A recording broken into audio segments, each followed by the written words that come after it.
ప్రస్తుతం మనతో పాటు గణపతి దత్తాత్రేయ ఉపాసకులు మురళీధర శర్మ గారు ఉన్నారు. వారితో మాట్లాడదాం. నమస్కారం మహాదేవ. గురుగారు, జీవితంలో అభివృద్ధి చెందాలని ప్రతి ఒక్కరికి కోరిక ఉంటుంది, సక్సెస్ కావాలని. సక్సెస్. సో ఆ సక్సెస్ అనేది ఒక స్టెప్ పడితేనే మనం ఏంటి అనేది ప్రూవ్ చేసుకుంటేనే సక్సెస్ ఆ ఫెయిల్యూరా అనేది తెలుస్తుంది. కానీ ఆ సక్సెస్ అవ్వాలి అని అంటే మన ప్రయత్నం మనం ఎంత చేస్తున్నా కానీ మనకి కలిసి రాని టైం అనేది ఒకటి ఉంటుంది. సో ఆ టైం కూడా కలిసి రావాలి, మనం జీవితంలో సక్సెస్ అవ్వాలి అని అంటే గనక ఏం చేయాలి అని. ఇక్కడ టైం కలిసి రావాలి అని మీరు ఒక మాట అన్నారు. ఈ టైం కలిసి వచ్చేటువంటి సందర్భములో భాగంగా మనము టైం కలిసి రాకుండా చేసుకునే సందర్భాలు కూడా ఉంటాయి. మనము చేతులారా చేసుకుంటాం కొన్ని. ఇప్పుడు జనరల్గా చాలా వరకు భార్యాభర్తలు అన్యోన్యత డిస్టర్బెన్స్ రావడం కావచ్చును. ఇప్పుడు మీరు ఎక్కాల్సింది ఆ పై మెట్టు. ఈ పై మెట్టు ఎక్కే సందర్భంలో ఎన్నో అవాంతరాలు కావచ్చును, ఎన్నో ఇబ్బందులు కావచ్చును, లేదా మీకు ఒక ఉన్నత శిఖరం వెళ్ళేటువంటి సందర్భంలో చాలా మనకు స్ట్రగుల్స్ కావచ్చును, చాలా కష్టాలు కావచ్చును, డైవర్షన్ కానీ, లేదా అసలు ఏం చేయాలి అనేది కూడా అర్థం కాని పరిస్థితి ఉంటుంది. ఏం చేయాలి, ఇది బాగుంది ఇది బాగుంది వాట్ అనేటువంటి కూడా మనకు ఎదురైతుంది ఇక్కడ. ఇప్పుడు నేను ముందుకు అద్భుతంగా వెళ్ళాల సందర్భంలో రెండు ఆప్షన్స్ ఎక్సలెంట్ ఉన్నవి. ఇక్కడ ఏది సెలెక్ట్ చేసుకుంటాం? రైట్ చాయిస్ తీసుకోవడం, డెసిషన్ మేకింగ్ అనేది కష్టం అండి. ఇవన్నీ అదే ఒక పాయింట్ అయితే, ఇదే సందర్భంలో కొంత మన మనసును కలిచివేసేటువంటి సందర్భాలు ఎదురవుతుంది. ఇది పిల్లలకు హెల్త్ ప్రాబ్లమో, లేదా మన తల్లిదండ్రులకు హెల్త్ ప్రాబ్లమా, లేదా అంటే మనం ఒక ఫ్లోలో వెళ్ళేటువంటి సందర్భంలో ఏదో కారు పంక్చర్ అయిపోయేటువంటి సందర్భం, కాసేపు ఒక 1 అవర్ బ్రేక్. ఈ 1 అవర్ బ్రేక్ అనేది కారు పంక్చర్ అయితే, బట్ జీవితం పంక్చర్ అయితే 1 మంత్ కావచ్చు, 1 ఇయర్ కావచ్చు. మళ్ళీ కమ్ బ్యాక్ ఇవ్వాలి అంటే కదా. కనుక ఎప్పుడైనా కూడా నేను చెప్తా, ఒక 5 థింగ్స్ అంటే 5 విషయాలను మీరు గమనిస్తూ ముందుకు వెళ్ళండి. 5 విషయాల పట్ల మీరు యూనివర్స్గా ఉండండి. అంటే ఒక కృతజ్ఞతాభావంతో ఉండండి. ఇప్పుడు కొన్ని వేల మంది కూడా మన వీడియోస్ చూస్తున్నారు.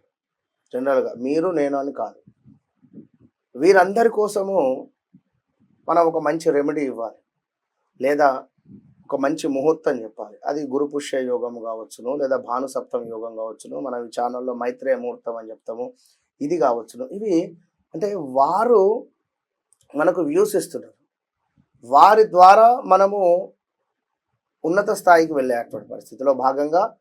సో మనము వారికి ఏమైనా ఫ్రీగా అంటే యూనివర్స్ ఇస్తే కనెక్టింగ్ బాగుంటుంది ఇక్కడ. ఓకే, మనల్ని ఒకరు బాగుండాలి అని కోరుకుంటున్నారు, కోరుకునే సందర్భంలో మనం కూడా వారు బాగుండాలని కోరుకోవాలి. ఎట్ ద సేమ్ టైం మనం వారికి ఏమైనా గిఫ్ట్ ఇవ్వాలి. గిఫ్ట్ ఇవ్వకుండా కనీసం జస్ట్ స్మైల్ అయినా నేను అనేది అది. కనుక ఇక్కడ మీ జీవితంలో మీరు ఈ స్థాయికి ఎవరి ద్వారా వచ్చారు, మిమ్మల్ని ఎవరు ఇక్కడ నిలబెట్టారు, అండ్ మీరు మీరు చేసేటువంటి జాబ్ కావచ్చును, మీరు చేసేటువంటి వృత్తి కావచ్చును, మీరు చేసేటువంటి బిజినెస్ కావచ్చును, మీరు చేసేటువంటి ఏదైనా పనిలో భాగంగా బీజం ఎక్కడ పడింది, ఎవరు మీకు గురువు, వారిని ఎప్పుడు మర్చిపోవద్దు. ఓకే, సో లైఫ్ లో సక్సెస్ అవ్వాలంటే ఇది మొదటి కృతజ్ఞతా భావము. ఎప్పటికప్పుడు వారితో అన్యోన్యమైనటువంటి భావనతో కలుస్తూ ఉండాలి. ఏమైనా ఫ్రూట్స్ కానీ, స్వీట్స్ కానీ, వస్త్రాలు కానీ మీ నుండి వారు ఎక్స్పెక్ట్ చేయకుండా మనము వారి పిల్లల కోసమైనా తీసుకొని పోయేటువంటి భావన మనకు ఉండాలి. నేను తీసుకువెళ్తే తను తీసుకోలే అనే భావన కాదు. పిల్లలకైతే తెలియదు కదా, స్వీట్ తింటారు కదా, చాక్లెట్స్ తింటారు కదా. పిల్లల గురించి తీసుకువెళ్ళింది ఎట్లాగో తీసుకొని వెళ్తారు, తీసుకువెళ్ళాలి, అక్కడ పెట్టేసేయాలి. కనుక అలా కృతజ్ఞతా భావంతో ఉండేటువంటి వారు ఖచ్చితంగా జీవితంలో సక్సెస్ అవుతారు. రెండవ విషయం ఏమిటి అంటే, మీ యొక్క వైవాహిక జీవితము, లవ్ రిలేషన్, భార్యాభర్తలకు సంబంధించినటువంటి విషయం ఏదైతే ఉందో ఇది రివీల్ చేయదు ఎక్కడ. ఇది మా భార్య గొడవ పడుతుంది, నాతో చిరాగ్గా ఉంటుంది, తను నాకు తెలియకుండా డబ్బులు ఎవరికో ఇచ్చేసింది, తను నన్ను లాస్ చేసేసింది, లేదా నా భర్త నేను చెప్పకుండా ఇన్వెస్ట్మెంట్ చేశాడు, లాస్ అయిపోయింది, ఎట్లా, ఇలాంటి టాపిక్స్ ఇవి వేరే వ్యక్తితో మనం పంచుకోవద్దు. ఇంటి విషయం మన విషయాలు బయట పెట్టకూడదు.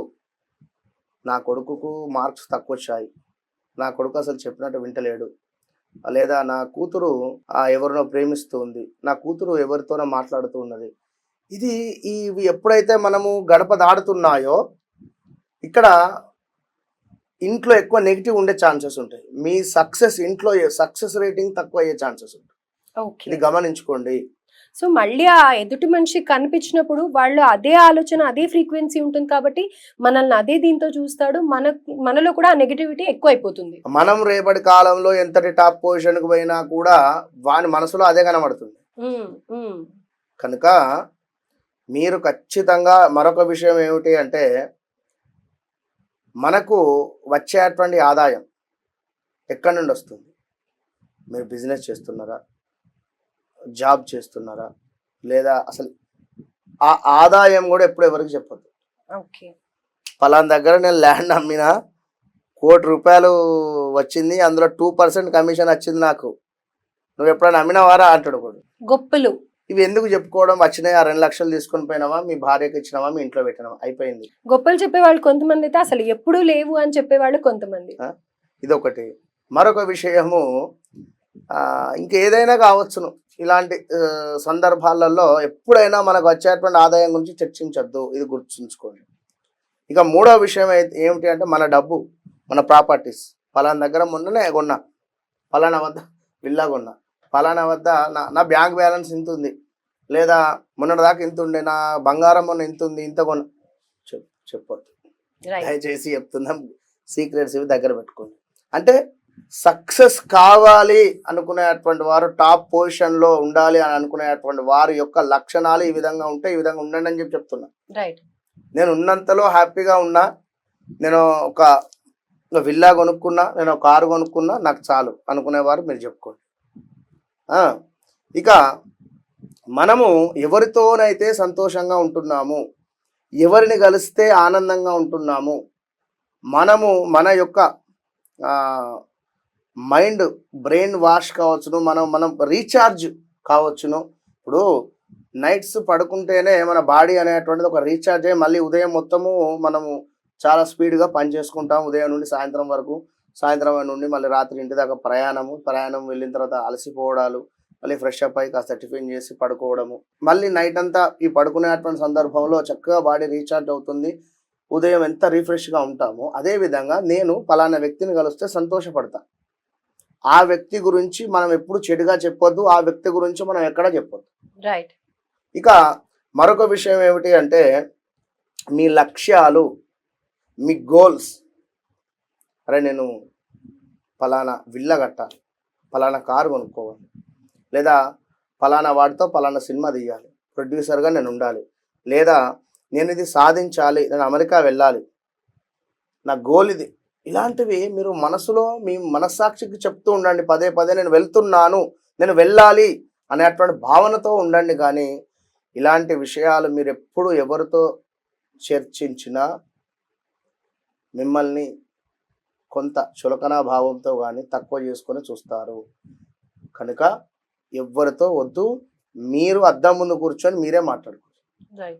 కనుక ఈ విధమైనటువంటి ఇవి సూచనలు అనుకుంటారో, రెమెడీస్ అనుకుంటారో ప్రేక్షకులు, లేదా మరేమైనా అనుకుంటారో, జీవితంలో సక్సెస్ కావాలి అని అనుకునేటువంటి వారు ఇవి పాటించండి.